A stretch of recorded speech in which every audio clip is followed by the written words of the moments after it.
ఈరోజు భారీ వర్షం కారణంగా అబ్దుల్లాకి ఎగ్జామ్ అయితే క్యాన్సిల్ అయిందనమాట. ఈరోజు యాక్చువల్గా ఎగ్జామ్ ఉంది, ఎగ్జామ్ అయితే క్యాన్సిల్ అయింది. వర్షం చూడండి ఎంత బీభత్సంగా పడుతుందో, ఒక రేంజ్లో అయితే కురుస్తుంది అనమాట. ఈ వర్షంలో మా బాబా మాకైతే ఒక పని తగిలిచ్చాడు. వాళ్ళ ఫ్రెండ్స్ వస్తున్నారు, చపాతీ అవి చేయమని చెప్పాడు కుమార్కి. జాతర చపాతీ అండ్ లెబెన్ చపాతీ అడిగాడు అనమాట. జాతర చపాతీ అంటే మామూలుగా నువ్వులు ఆరిగానో ఆ పౌడర్ అంతా వస్తుంది, అదొకటి. అండ్ లెబెన్ అంటే గట్టి చీజ్ అనమాట, మజ్జిగ చీజ్. అది లెబెన్ చపాతీ అయితే అడిగాడు అనమాట. ఇంకా వాళ్ళకందరి కోసం అని చెప్పి కుమార్ పాపం ఒక హాఫ్ అన్ అవర్ కష్టపడ్డాడు.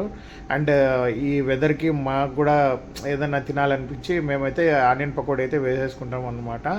ఆనియన్ పకోడీ అండ్ ఆలు పకోడీ అయితే వేసుకున్నాము. ఎందుకంటే ఇప్పుడు ఈ వర్షంలో ఇప్పుడు వేడివేడిగా పకోడీ తింటే చాలా బాగుంటుంది.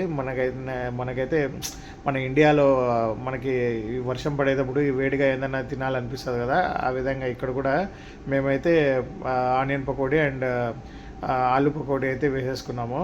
అండ్ కుమార్ అయితే వంటలు అయితే చాలా బాగా చేస్తాడు.